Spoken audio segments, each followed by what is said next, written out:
अगर हम डिस्कस करें कि सैडनेस और डिप्रेशन में फ़र्क क्या है, क्या ख्याल आप लोगों का? डिप्रेशन की जनरली जो डेफिनेशन, एक वन ऑफ द डेफिनेशन है कि ये जो मल्टीपल स्टेट्स हैं उसके अंदर सैडनेस, आपका क्राइंग, आपका लो फील करना, अक्सर कुछ सर्टन बॉडी पार्ट्स में फील, मतलब गट में पेन फील करना consistently every single day at least for a period of 2 weeks. That's depression.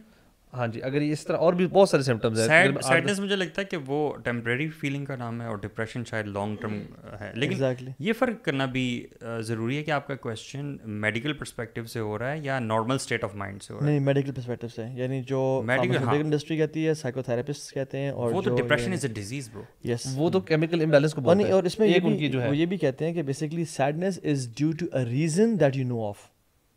आपकी मदर चले गए दुनिया से, यू फील सैड, ठीक है. और सैडनेस में you don't feel low self esteem and you don't lose the purpose of life, you don't lose the hope of living. Sadness is mood, is mood, temporary mood swings जो आते हैं बंदे, and you enjoy some blessings and you don't enjoy other blessings sadness में.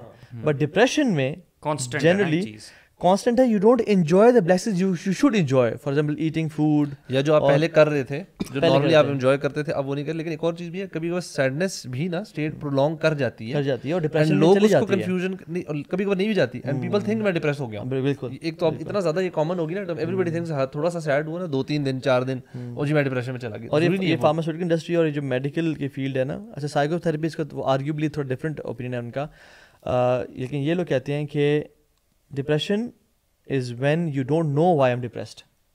Depression is when आपका जो आप nihilism में पहुंच जाते हो. Nihilism is you lose the purpose of life, ठीक है. आपका जो conscious mind है उसमें जो reason है वो इतनी push हुए हो जाती है आपके subconscious mind में कि you don't know exactly what the reason is.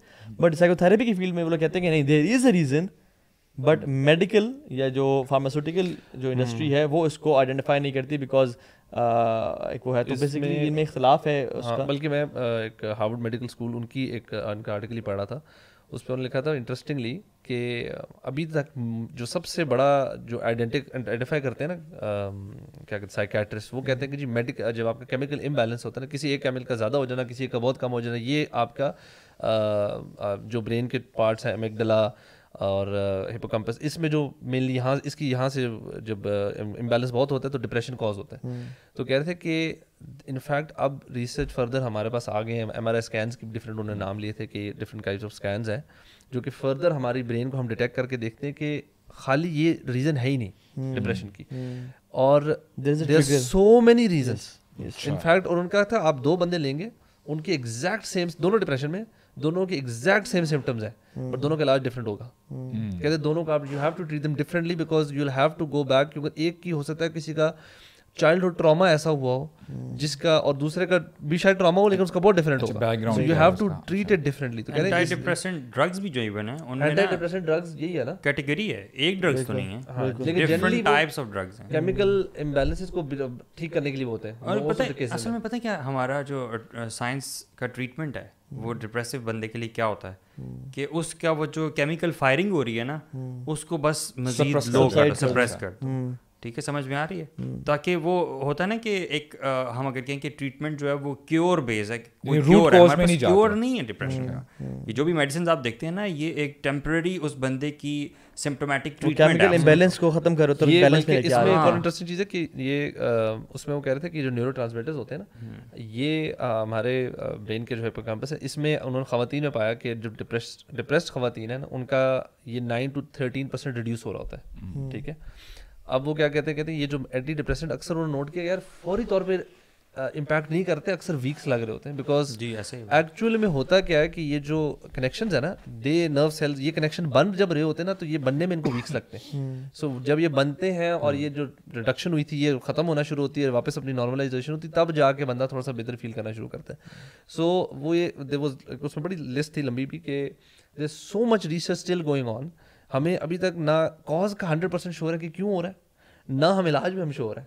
So this is still a big field, इसके ऊपर बड़े-बड़े क्वेश्चन मार्क्स हैं कि यार एग्जैक्टली कैसे किया जाए. पेशेंट को मैं जानता हूँ, वो ना इस्लामाबाद में थे, शिफा में उन्होंने मल्टीपल टाइम्स अपना इलाज कराया. अच्छा, वो ना अचानक से ना वीक में he is living a normal life, perfectly normal life, ठीक है, लेकिन कभी वो सुबह उठते थे शदीद डिप्रेशन की स्टेट में, ठीक है, और वो डिप्रेशन उनका चलता था अराउंड 7 डेज का एग्जैक्ट, ठीक है। जब वेंसडे को किक इन किया, अगले वेंसडे को ख़त्म, और वो शिफा और कहाँ गए, उन्होंने अपने न्यूरो के टेस्ट कराए, उन्होंने अपने मेडिकल स्पेशलिस्ट, उन्होंने अपने MRI स्कैन, उन्होंने क्या कुछ करा, उन्होंने उनके ब्रेन के उन्होंने टेस्ट किए, स्कैन सब कुछ किए।